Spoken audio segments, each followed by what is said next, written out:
suis Marinado de Marimousse. Et aujourd'hui, l'automne est arrivé. Il n'y a pas tant de couleurs que ça encore. C'est assez vert. Mais c'est un petit peu plus froid. Là. Ce matin, là, c'est 13 degrés. Cet après-midi, en fait, c'est 13 degrés. C'est assez cru. Mais c'est ça. On va faire avec. Hein? Fait que je me suis habillée un petit peu plus chaudement. Et aujourd'hui, on va faire un savon qui s'appelle la floraison automnale. Donc, vous allez voir que dans la vidéo, que ma pâte, elle était épaisse. Là, à la fin, là, je l'ai vraiment, avec une cuillère, là, je l'ai dompée dans le moule, comme on dit en bon français. Et puis, c'est ce que ça a donné ici. Donc, ça, c'en est un. Le dos. Et c'est drôle parce que j'ai mis la fragrance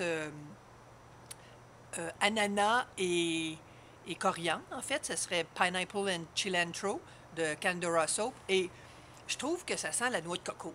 Il n'y en a pas dedans, mais je trouve que ça sent la noix de coco. Moi, j'aime bien ça. Donc ça, c'en était un. Je vais vous en montrer un autre ici. Et vous allez voir aussi que j'ai beaucoup tapé mon moule sur le comptoir pour éviter d'avoir des ballons, mais j'en ai eu quand même. J'ai eu des bulles. Ma pâte était trop épaisse. Donc, j'ai remarqué aussi dans la vidéo que j'ai mis ma fragrance assez tôt dans ma pâte de base. J'aurais dû attendre. Habituellement, j'attends puis je mets ça comme à la dernière minute pour que ça épaississe pas, mais là, j'ai pas pensé, je l'ai fait. Donc, dans la recette d'aujourd'hui, j'ai ni lard. Ça fait que pour ceux qui sont anti-lard et ceux qui sont anti-l'huile de palme, il n'y en a pas. J'ai mis de l'huile de noix de coco, de l'huile d'olive, de l'huile d'avocat, de l'huile de ricin, de l'huile d'amande douce et 20 % de beurre de karité. Comme j'ai eu peur que mon savon soit mou, très mou, j'ai rajouté du lactate de sodium. Fait que ce que j'ai fait, c'est que j'ai pris ma quantité d'eau, je l'ai divisée en deux, moitié bière froide, très froide avec plus de ballon dedans, et moitié eau. Donc j'ai pris la moitié d'eau, j'ai mis mon sucre, une cuillerée à thé de sucre en poudre par livre d'huile, et je l'ai mélangé après ça avec ma soude. Puis, une fois que ça refroidit un peu, j'ai rajouté ma bière très froide.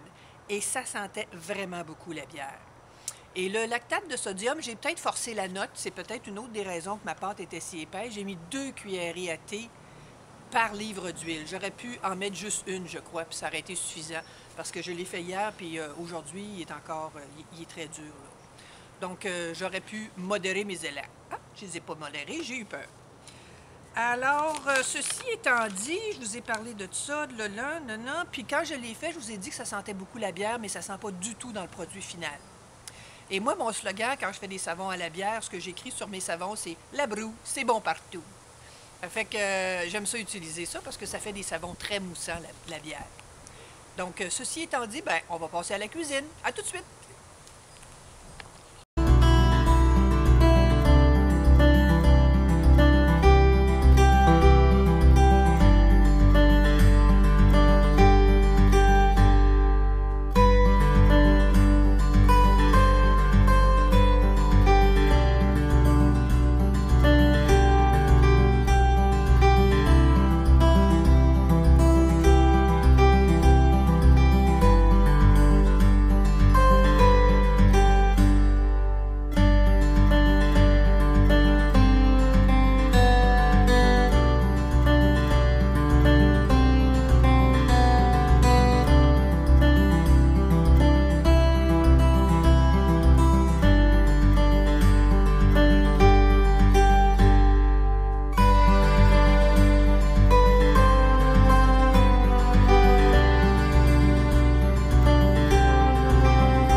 d'avoir regardé ma vidéo. J'espère que ça vous a inspiré à aller dans vos chaudrons puis faire de la popote savonique.